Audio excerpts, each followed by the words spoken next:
I'd like to call the June meeting of the county board to order, and all rise and recite with me the pledge. I pledge allegiance to the flag of the United States of America and to the republic for which it stands, one nation under God, indivisible, with liberty and justice for all. I'd like to welcome everybody here this morning. Mr. Clerk, would you call the roll? Yes, sir, I will. Ludington. Patrick. Here. Bruner. Here. Ellis. Here. Farnham. Here. Lawton. Here. And Voigt. Here. Okay, we do have a quorum. We have to deal with the minutes from May 14th, regular meeting. You folks have had that in your possession for a few days. Are there any corrections, clarifications, or anything need to be added to the minutes as they're presented by the clerk?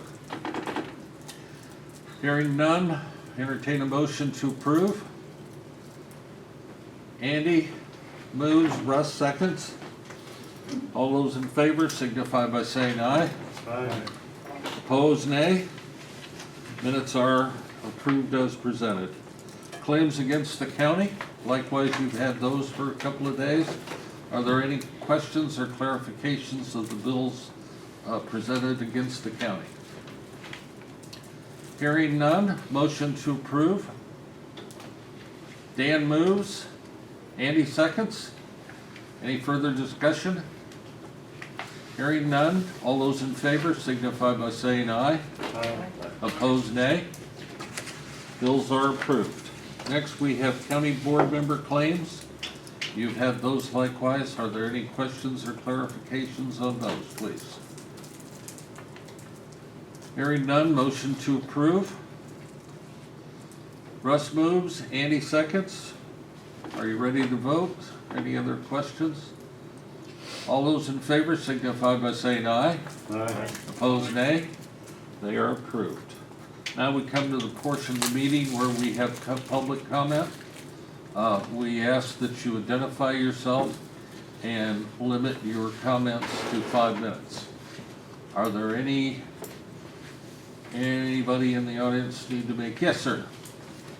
Good morning, my name is Seth Upoff. I've spoken to you before. I'm here on behalf of IPA Power, and I just want to say after the study session the other day, I know it seemed like we kind of threw a lot of information at you. I may have seemed to have thrown a lot of information at you, but I think Mr. Kite and I had an opportunity to talk about a few of those things, and I hope that he was able to distill some of that down for you so that you could take a look at it.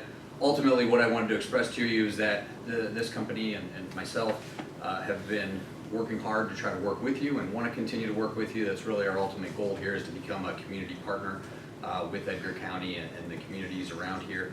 So appreciate all the time and effort that you put into this. I know you put in a lot of thought, a lot of time, a lot of consideration.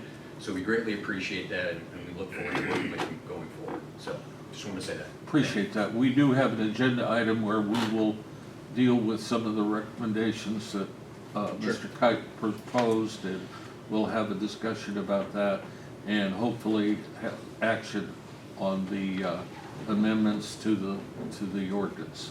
Okay? Any other comments, please? Hearing none, we'll move along to the highway resolutions. One is resolution authorizing county board chairman to award and execute a contract with low bidder for the following Kansas Township Bridge.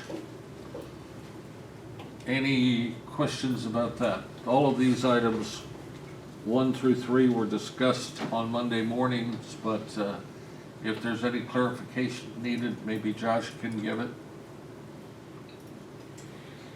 Okay. A resolution, do I have a motion for approval of the resolution? Dan moves. Russ seconds. Any further discussion? Mr. Clerk. Ludington. Yes. Patrick. Yes. Bruner. Yes. Ellis. Yes. Farnham. Yes. And Lawton. Yes. It is approved. Next, a resolution authorizing county board chairman to sign BLR 05530 with Midwest Engineering and Testing for the Kansas Township Bridge.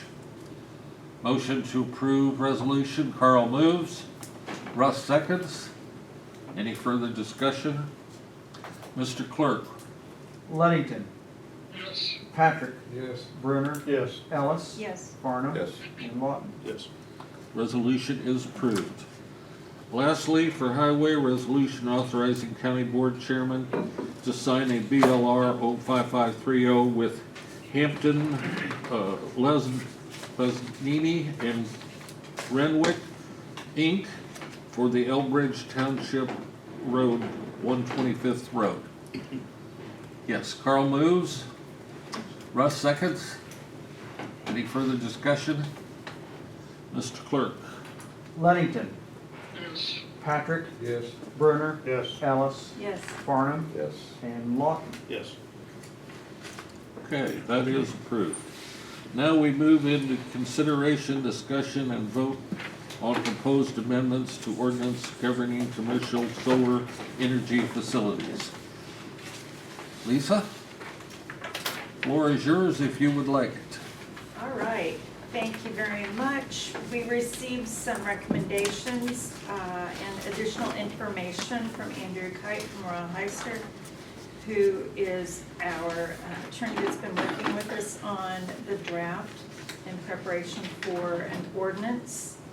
And we received this information, which we'll just go back through, and Andy is on the phone with us. We'll go back through what his recommendations are, which recaps our conversation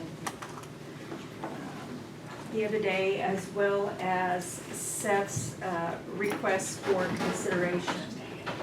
The first is building permit fees. Well, the first is the hearing factors, isn't Oh, it? hearing factors, excuse me. The hearing factors, which are also referred to as the LaSalle Sinclair, thank you, LaSalle Sinclair factors, which is on page 15. And as recap, we could include these, which would give us the opportunity, if we felt that this section would provide us with some flexibility on determining an application in the future, or we can move forward without. How does everybody feel on that? I think we all kind of gave the indication. Is anybody against including those factors? So, Leave those in. Again, that's starts on page 15. Building permit fees. We have currently a $5,000 per megawatt with a $100,000 cap. Our conversation is, do we want to move that up to a $250,000 cap? And that portion is on page 14. 15, excuse me. Application for your bill. Building permit fee, right, page 15. yeah, the cap on the other Right, one we would were not, remain. we were not 200. discussing changing the application fee cap, which is already at $250,000. Building permit fee, do we want to have a maximum of $100,000, or do we want to raise it to $250,000? Our ordinance is written so that we can increase the amount that, if our costs are in excess of $100,000, we can recoup that by charging the solar company, but that would be a process, whereas the other option is getting it up front. Where we Aye. stand, do you want to leave it the same? At Leave it. 15, which is what, or 100,000, which is currently in the ordinance? As, this is kind of an aside, but it could be very applicable as well. Carl was sharing with me that Kohl's had received an application that was 800 and some pages. The cost of having just the application reviewed at 800 and some pages, I can't fathom what that cost would be. Of course, that was not on the building, that was the application. initial Yeah. application, yes. I just hadn't really thought about, having no knowledge on the details of the complexity. Is that a typical, I mean, are they that complex that, you know, when you file the application? Am I free to answer? Is that some Yeah, question? Okay. yeah. It all depends on the project, Right. the project size. So when This is you're, the 200 megawatt over the top of that thing. sure, so when you get to a larger project, I mean, 800 pages is, that's a lot. Some of that may have been the way that the county required certain things to be And it's presented. all the studies were included and Right. there's all kinds of stuff in Right. there. So some developers will be over-inclusive, and at the outset, they'll submit studies like property valuation studies, economic studies, things like that. Larry And those- said, there's all kinds those of can all, stuff in there. yeah, those can all start to add up. Other companies won't include those necessarily in the application, but they'll present them as evidence at the ZBA hearing. So it kind of depends on what the county, the way their zoning administrator or committee, whatever they're using, is gonna require at the outset versus other counties that may require it or request it at the hearing. Some of it's developer specific, some wanna be over-inclusive, some don't. But ultimately, I think it varies. I wouldn't say 800 pages is typical. I'd say that's on the real high end. Andy? Lisa, do you want me to add anything to that? or- Yes, please. So, when you're talking about the special use permit application fee that is capped at $250, that covers everything from hearing to drafting of documents, et cetera, that would have to occur.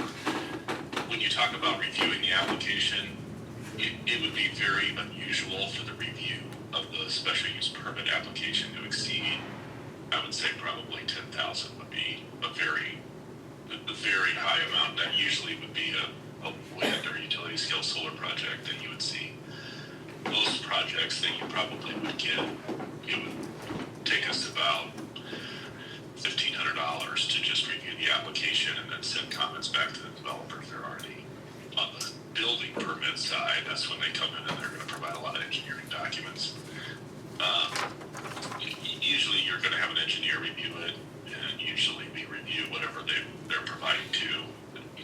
And I would say that amount is adequate to cover that cost. And it's usually what you see is at least with most developers, you get a pretty complete package and it's pretty streamlined process. So that fee would probably be somewhere in, I'd say the $10,000 to $20,000 range, depending on the type of project that you're talking about. In which case, your fee currently would be reasonable for it. We okay then with the 100? We're good with the 100.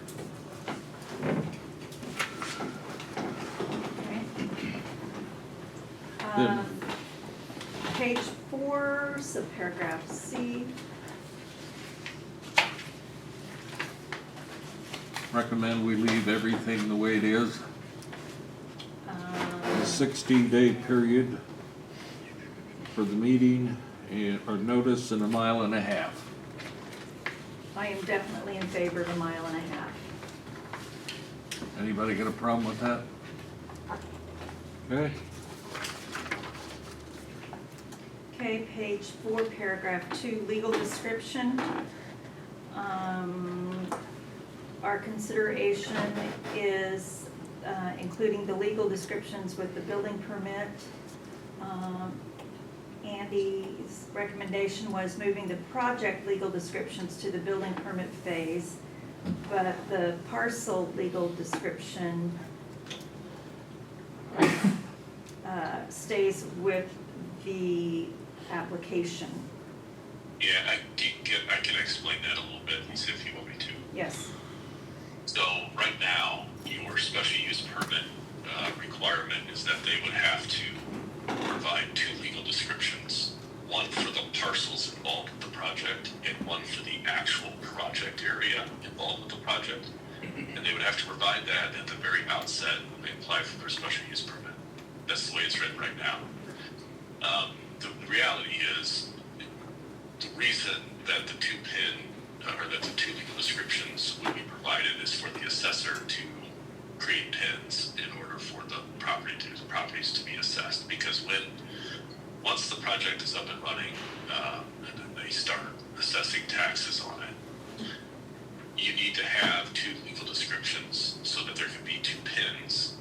But that comes later down the road. So what I would suggest, which is a rational thing to do here, is to have the parcel legal descriptions, which already exist because it's just the parcels that are involved with the project, remain as part of the special use permit application, but then move the project legal description, that's the actual area under the fence of the project or within the fence, which will be different, move that to the building permit phase, because there are a couple of reasons why is they may not know exactly what the exact layout's going to be when they apply for the special use, but they can't shrink it. They can't expand it.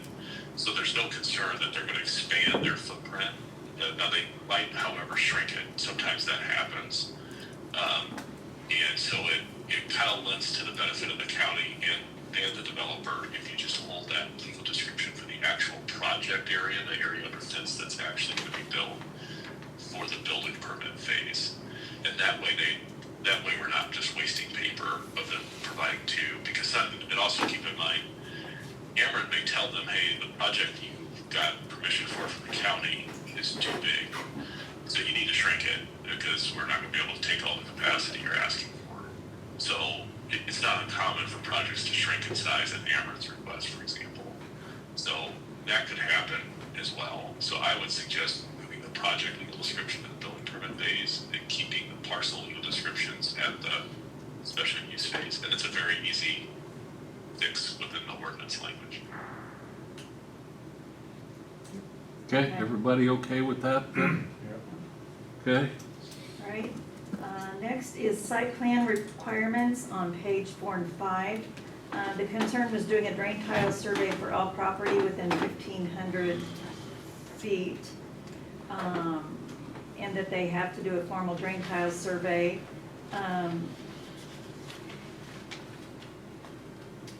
You want to I explain can this talk on that, please? Lisa, if you want. Yeah, So I think the developer had some concern that they would have to do a drain tile survey for all properties within 1,500 feet. But I think they maybe it's not quite reading the way I read the ordinance anyway. I think they have to do a drain tile. They have to provide whatever known drain tile would be on the property. And oftentimes, of course, you have owners of property who may know where the drain tile is. Some of them may not. Ultimately, though, the actual survey, drain tile survey on the property, typically comes at the building permit stage, and that's okay. Like, it's okay to hold that for the building permit stage. And just have the formal survey performed before the building permit's issued. But I think the developer's concern is already resolved within the language that's there. I don't think they have to do a formal drain tile survey, and I don't think they have to do I for sure don't think they need to do a formal drain tile survey of the properties within 1,500 feet. On the actual property, when they apply for a building permit, if they get that far, they'd have to provide a survey then. So I think your language already resolves that for them, so I don't think you need to do anything with it. are we okay with that? Okay, okay, next is page 6 and the number of copies. We're considering whether or not we think that 20 copies is appropriate, 20 copies of the application, or if that number can be reduced. The developer had suggested reducing the number of hard copies from 20 to 10. Andy's concern was that with the unknown number of FOIA requests that we might get, that having 20 copies would reduce administrative burden on his office. we okay with leaving it the same? Okay, Okay. The next is page 7 on noxious weeds. Wanted to remove the last line on paragraph E, which states failure to properly control weeds upon the facility shall be cause for termination of the special use permit. So Andy agrees that we could change the last line to failure to properly control weeds upon the facility shall be subject to the remedies clause of the ordinance. Everybody good with that? Yeah, Okay. makes sense. Yep. Right. Page 9, public road acknowledgement. Developer suggests moving the road commissioner and county engineer approval of the roads to be used to the building permit phase. Andy's suggestion was that we leave this as is, because this is the only approval that the road can be utilized. So making sure that we know which roads would be there proposing and which roads we approve early on. So in other words, we would not change what we have written. If I could comment one thing on that, Lisa, so before they could be able to get a building permit, they'd have to have a road use agreement in place, and so that comes at the building permit anyway.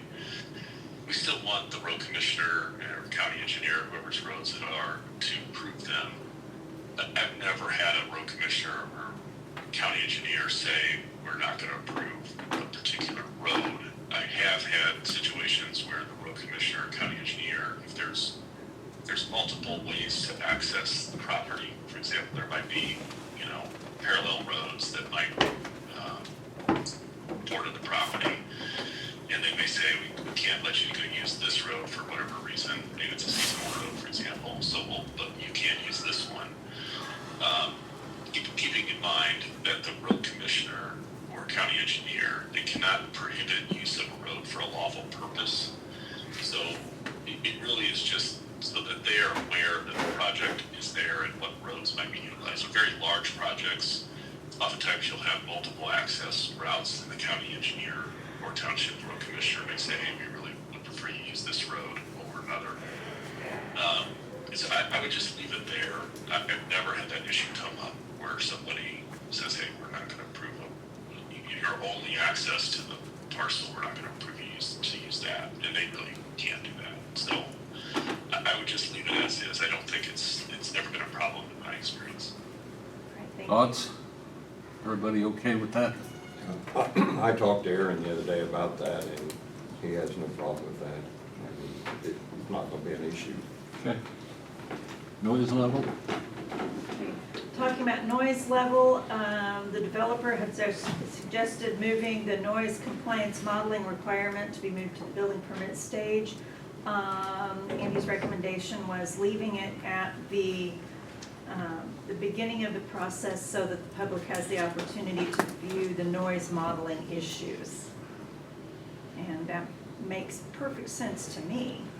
Everybody agree with Lisa on that? Okay.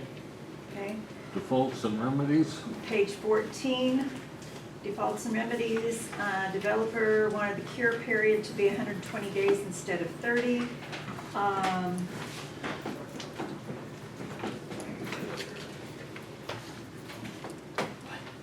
And we do have 30 days with an additional 60 calendar days, basically, if needed. Andy's recommendation was to leave this as is, and as I had thought about it, 120 days is an awfully long time if there's an issue. So I do believe we should leave it the way it is. Yeah, also keep in mind, as long as they're diligently pursuing that, a remedy to whatever the issue might be, that as long as they're doing that, that's okay. Like you're probably not going to revoke something. They just have to start diligently pursuing the cure. Okay. We okay with that? We're good. Thanks, Andy. Page 16 and 17 on revocation. Developer wants to include a force majeure provision, basically forgiveness for natural disasters and things outside of anyone's control.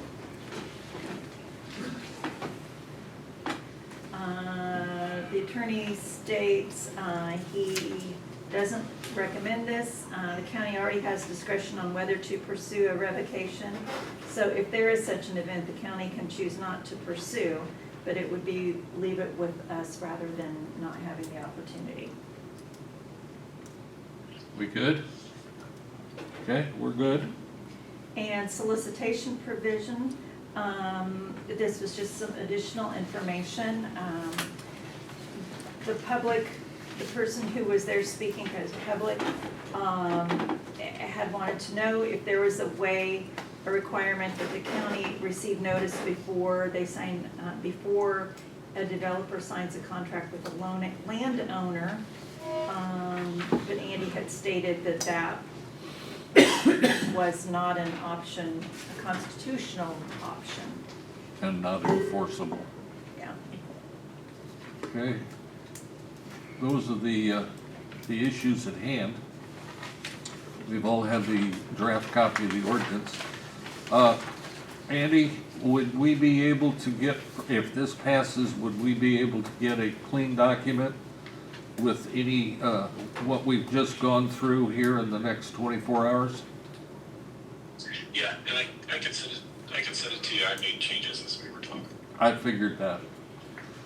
Okay, gentlemen, and Lisa, what is your pleasure? Yes. I have a little question on decommissioning. It's kind of vague. That'd be a little more, what are you gonna do, say the company goes belly up after 10 years, who's responsible for moving the solar panels? That would all be in the decommissioning plan that has to be approved before they get the permit to even start construction. Do we have a plan, is there a plan? No, we develop that with each independent contractor. Okay. Am I wrong, Andy? No, you're correct. So I just I want to just make sure. before they get a No, building it's a permit, they would legitimate have to question. have a decommissioning agreement It, negotiated with the county. decommissioning is extremely important in I this, agree. okay? Yeah. Okay, what's your pleasure, folks? Lisa, do you have a motion? I make a motion to accept the solar energy facility ordinance draft as we have discussed and agreed and voted today. Okay, is there a second? Carl seconds. Further discussion, folks? Hearing none, Mr. Clerk, would you call the roll, including me? Luddington, Yes. Patrick, Yes. Bruner, Yes. Ellis, Yes. Farnum, Yes. Lawton, Yes. Voight. Yes. It is approved unanimously. I'd like to thank everybody that's put a lot of time into this. I'd like to thank our attorneys and the input that we've gotten from the other side's attorney. We appreciate that and the work involvement that everybody's put into it. Especially recognize Lisa for all the effort and coordination that she's put into this issue. Now we move back, now that this is approved, we've got a couple other ordinances to revise and go from there. So, moving on with the agenda.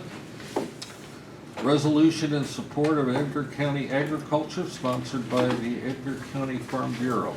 Wyatt, do you want to say anything? Everybody's got a copy of it there.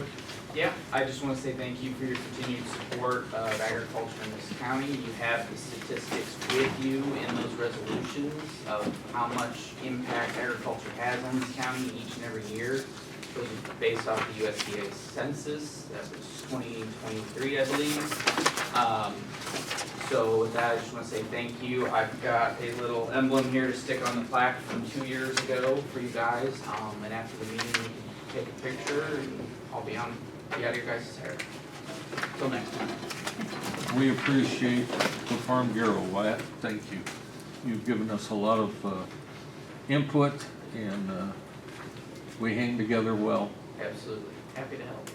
Motion to approve resolution.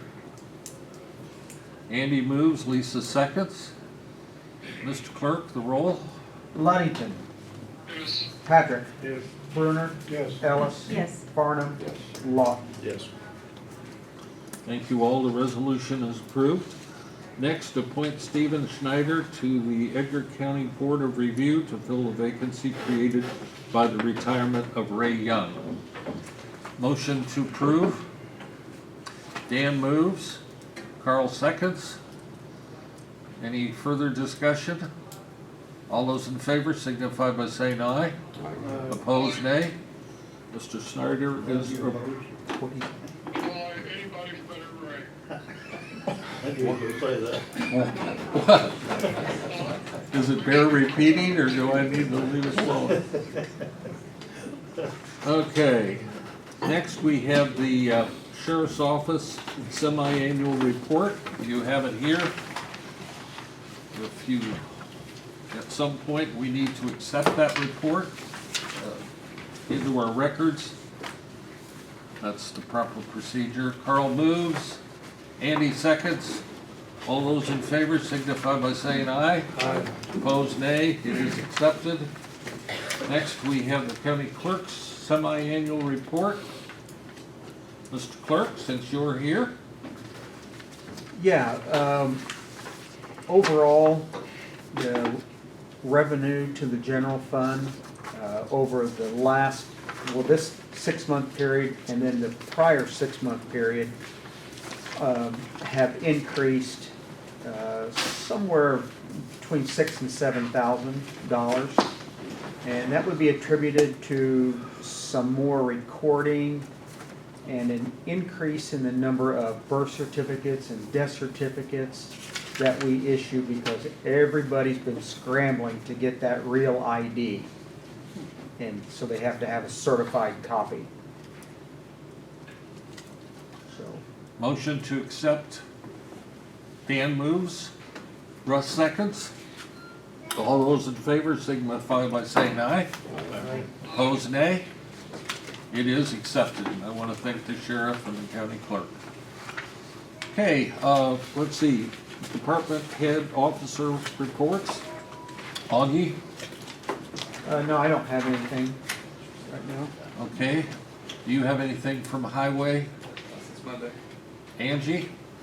I don't have anything except, this week we implemented plea and pay, e-plea and e-pay on the Judici website. So if somebody has a ticket that can be paid over the counter, they can go on there, plead guilty and pay it. Or if they have old fines, they can pay them from that portal. That's about it. Okay. Any questions of Angie? Dina? I don't know if anyone knew, but this is Stephen Snyder right here, your new board review member. He'll be sworn in by Augie later this morning. Congratulations, and we appreciate I it. also want to hats off to Ray and Roger. Ray served for 18 years, Roger served for 16 years. They took a lot of guff, they took a lot of heat and unnecessary comments, and they did it with dignity and respect. Those gentlemen deserve an applause. I mean, I hope you will see them and tell them that. Secondly, I want to tell you that we are in Harris Township doing the quadrennial reassessment. We are in the car, we have magnets, we wear our badges, we have our driver's license, we call the police force every morning. They have the car, make, model, license plate. So if there are comments, we wear bright colors, and the youngest one in the car is 62 years old. We're not going to outrun anyone, so they should not be scared of us. Thirdly, I too have taken a lot of heat. I've been sworn at. I'm tired. My patience about thin this piece of paper. What I need for you guys to understand so that you can help your constituents understand. The assessment process has never changed. For 43 years, I've done the same thing. We take 1/3 of market value. The state hasn't changed any policies. Nothing's changed in this formula except for what people are paying for properties. So when your constituents say, what's the assessment office do? The state needs to do something. No, this is coming from your constituents. What they're paying for property is driving the assessment. 1/3 of what was a $90,000 house is a heck of a lot different from what they're now paying $150,000 for the same house. We're doing the same thing we've always done, 1/3 of market value. The only thing in the formula that's changed is what they're paying. So please know that and help them understand that. Dina, we got a FOIA request, which you were good enough to answer. Yes. We don't have records on veterans, They each have an application file, but there are probably hundreds, so if you want somebody to stand at a copy machine that's versus what a report. what I was gonna ask is that if you would coordinate the answer to the FOIA with Philip. Sure. I think that would be the wisest way, so we don't run afoul. I understood what you say, and I agree with it, I think we all would. I just wanna make sure that we answer it in a timely fashion, Oh, and in a wonderful. correct That's fashion, great. so Okay. that we don't miss out on something. Sure. Does everybody understand? We got a FOIA request from a news agency in Illinois that wanted to have our records on all veterans' benefits as far as tax, property taxes. And so, which is quite a voluminous deal, so, And they did send one to pretty much every county in the east central area. right. I checked their website and they documented, they've sent one to Coles County, Crawford County, they listed pretty much every county in the east central area has received the same request. Okay, so, I just wanna make sure we were coordinating, and Dina, we appreciate it, thank you. Got a Yes. Question, on the solar leases that are signed, are they filed with you, with Augie? How does that all work? With Augie? Yeah, they're recorded in my office. Okay, then do you notify them of anything? 'Cause I Well, was- we will. Dina has, she gets copies of those, Okay, but I've instructed, and then she's been giving them to Lisa, but okay, well, Lisa said that she talked to you, and I wasn't sure where all that goes. So if you have like a specific file on the leases that are filed on the solar leases, the, like if I come to Yes, your office and yes, want a yeah. copy of it, you could get that me. would not be a problem. Okay. It's all digitized, name, date, and we can sort it any which way you'd like. Okay, So all right. I just need direction as to who wants copies of what and when. But initially, it's filed in your office, and Yes. I mean, that's the only place it's filed. Yep. All right. Thanks everybody on this issue. Kim, how you doing? We just saw you on Monday. Yeah, yeah, and I have a little bit of good news this week. We heard back from one of our federal Health and Human Services grants, and we were awarded funding for an additional RN, which is a pretty big deal in our small staff. So we're excited to move forward in our maternal health program. It's a big deal this week.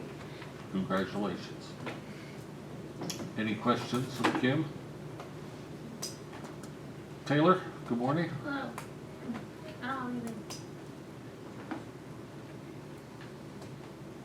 Nothing? nothing. Okay. Any questions of Taylor? How come you never have anything? Things must be going well. Yeah, done, yeah. I stood in the middle of your 911 facility.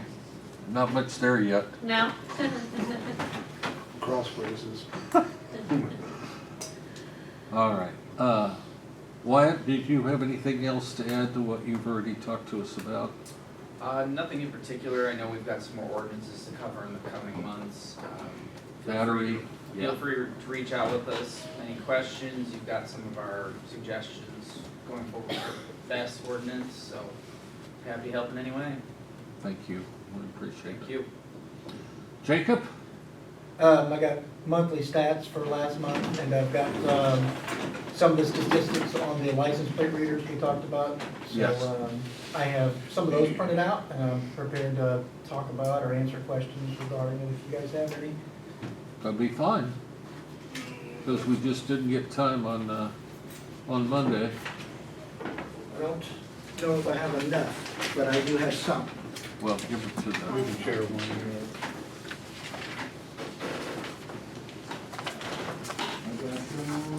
Got a couple more. I'll give this to you then, Augie, okay? Here, he can have one. How's that one? The official file. Thank you. There you go.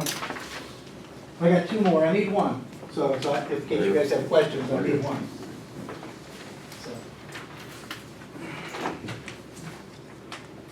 So.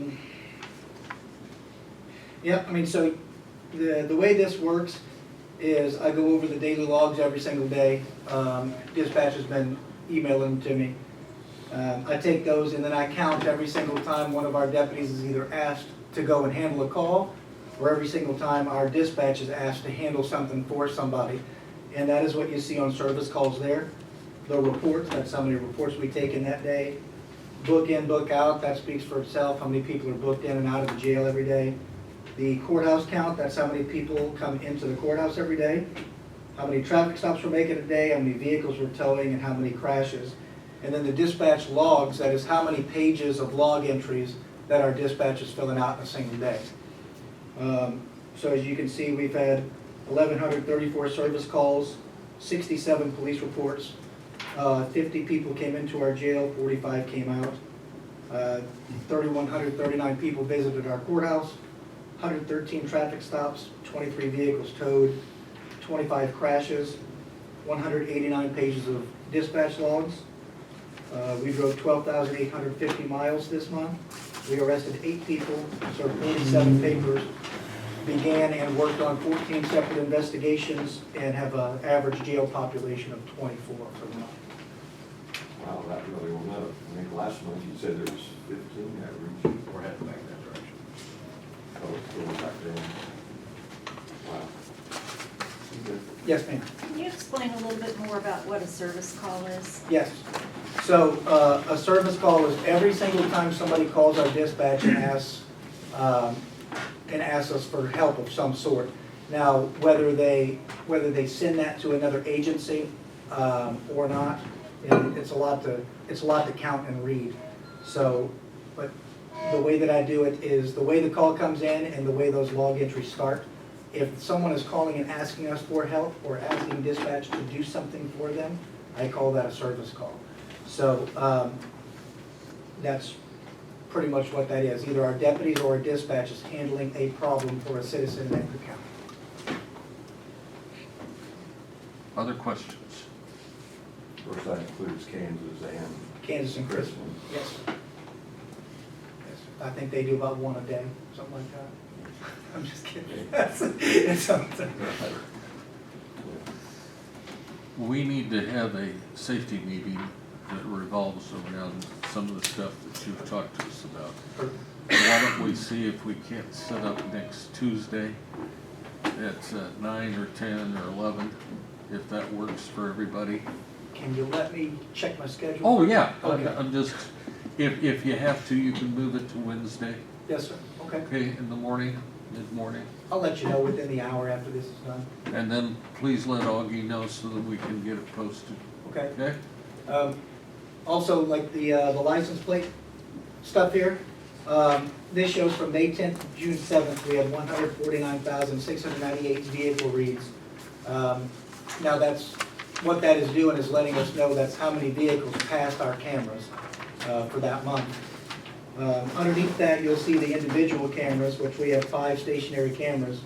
And right next to that is the number of how many that actual camera took pictures of vehicles. And down at the bottom, when you see total hot list reads, that is how many vehicles have been entered in, and some other agency, even ours included, have asked for assistance in finding that vehicle.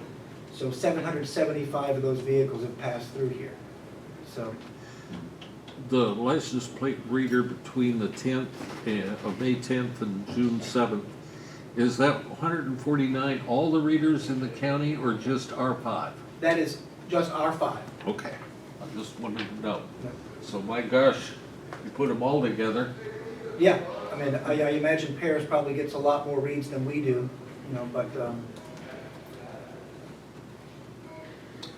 Further Basically, questions? Those are cars coming into our county. Yes, sir. Basically. yes, sir, 149,000 last month. And that's just off the ones we have. I mean, we don't even have all of the roads covered. We have the majority of our major roads, but,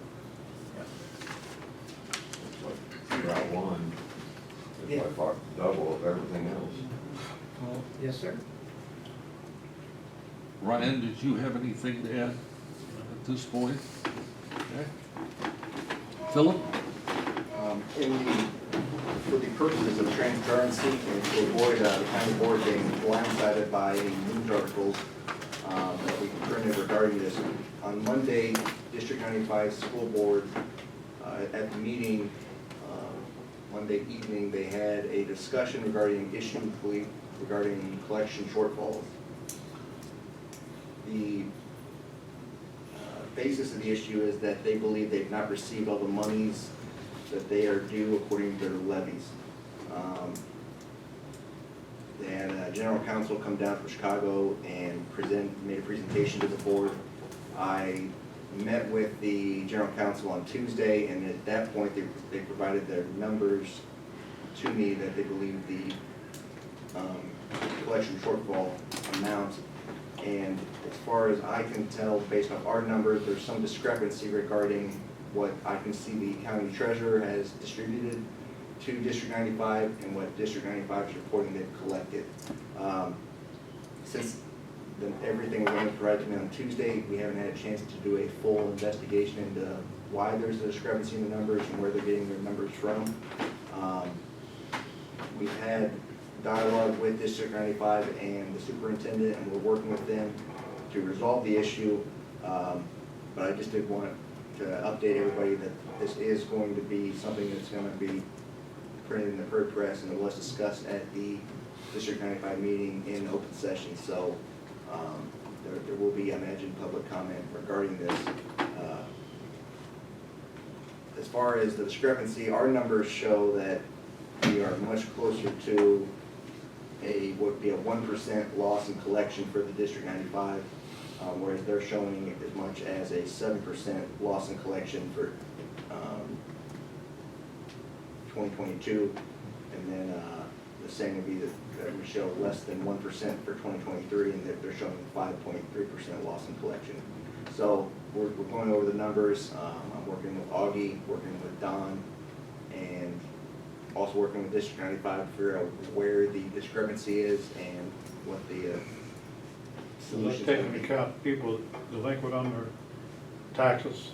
That's what that's kind of baked into the numbers, so that's what we're presuming the numbers are, but I'm not sure why they're showing their collection numbers so much lower than what we're show that we are distributing out to them. So that's gonna be an issue that'll be at least talked about a little bit more. I imagine we'll be meeting with them before their next school board meeting on July 14th. So that way we can have kind of a proposed solution or resolution, hopefully, to the issue. And determine if there is an issue and figure out why there's discrepancy in the numbers. The officers, elected officials have been communicating all the way along ever since this issue has come up. So I want to assure the board that everybody is communicating and doing their best to get this issue resolved. Okay? And we were made aware of the issue at the end of April, or at least my office was, and then working through May. This is the first time that I've talked to general counsel though, so that was the first time any numbers that they had been provided to us. Okay. So we just want to make sure that you were aware of everything. Do you have anything else, Philip? I do not. Do you have any questions of the state's attorney? Okay, moving on to committee, did I miss anybody out there? Okay. Dan, do you have anything? No, on the- but I stopped at the shelter last week, and they're down to 40 dogs, which is still quite a few. And there was 2 families that were actually adopting an animal, so we're down to 38 now. And she has actually only euthanized 1 animal this year, which is really great for that shelter. Normally, they put down a lot more animals than that. She tries to get by. The only time she do it if there's animals that are really sick that can't be taken care of. And it's the humane thing to do. and it's the humane thing to do. Right, this Right. is. And something about, you mentioned the American Legion was gonna sponsor a adoption day out there for one of these days, which is good too. So she's getting a lot of community support and a lot of help. So she does a great job. She gets a lot of volunteerism and a lot of Right. donations. Right. Andy? Nothing different from what I said. Russ? Carl? Lisa? The only thing I have is I did go ahead and register for the UCCI annual meeting in Galena at the end of July, and, which is a Monday, Tuesday. And they cover the cost of everything, so there's no hotel or meal or charge or anything like that. And then I turn in mileage and to the county like normal, but then they will write a check and reimburse it. So there's no cost to us. And that's it. That's it? I wanted to remind the building committee that tomorrow at 11 o'clock, we have a core meeting, which is our bi-weekly, every 2 weeks, we have a meeting with core to get us update. My understanding is they're gonna issue us a new timeline, and date of completion is coming. We've also need to discuss with them some questions that JR has offered us from insurance on our builder's risk, that we get that squared away, and I got those notes to get to us tomorrow. And fairly straightforward, and it's gonna dovetail nicely because we're gonna have a new completion date. They wanna know that and why things got held up and so forth. So most of the questions Cole will address, and we'll go from there. You're gonna do an update on the jail? I think a lot of people haven't even been by there, don't even know that it's changed. That's, yeah, and I was going to here. Okay. Okay, unless you want to. No. All right. Michael will be here in the morning. He thought it appropriate to, before they head out and start doing other things. Roughly there's 100 concrete precast panels that have needed to go up, and 99 are up. So you can actually see what the building is gonna look like. Some of the facade has already got the concrete texture in it. They're going to pick out a final finish color, whether it's limestone or some variation of limestone. They're grouting right now. Next week they'll be caulking subgrade. The plumbers and electricians will finish up, and then they will start backfilling later on in the week so that they can start pouring concrete here by the end of the month. They're looking by the middle of the month to have all the concrete floors poured. It's quite a sight. If you go out there, I'm talking to the board now, please be careful. It is terribly dangerous because until they get everything backfilled, there's trenches, mounds of dirt. It's just very difficult terrain. But you can, if Shaggy wants to take you in that recreation area, you can get an idea of what that jail's going to look like. But remember, you've got to stop by. If you stop in, you need to stop by the safety office and you need a hard hat, all the appropriate gear. No shorts for Andy and me. We have to wear long pants, so. I was actually in jeans yesterday, so. Is there anything else that that pretty well. They're also killing weeds. I talked to them late last week. Some mowing's gotten done. I went over the site with Shag and to pick up some of the debris that makes it harder to maintain the appearance. As this thing goes up, we want it to look nice and, to be a visual pleasing thing that people can see and appreciate instead of saying, look at all the mess. So he's working on that, so we're moving along. Somebody asked where the panels come from, who makes the panels? Wisconsin. Wisconsin. I don't know the name of the company, but Somebody it's in said so. Wisconsin. It was pretty impressive. Yeah, They lost one day, but they didn't need it. They actually allowed 2 weeks for all the panels to go up, and they basically did it in 6 working days, which is amazing and dangerous. I mean, they had 35-ton pieces of concrete floating in the air, and some guy on the trailer doing this, you know. at least I had a windstorm for a while, you know? Yeah. Since the walls are up, we can do the meeting in my office next week if you like. Yeah, I'll just bring a fold-out table. Well, we could meet in Taylor's part, I said, that needs a little equipment, but it's close. Gotta get some use out of it before I get the boot, so. Anyway, it's very interesting. You can see the hardened areas and security areas, and I'll tell you what, the Sally Port's pretty impressive. So, all right, tomorrow, let's see, I guess that's, Don is on medical leave. He's doing fine though. I just wanted to say in general, any wishes or contact to him, I'm sure he would appreciate.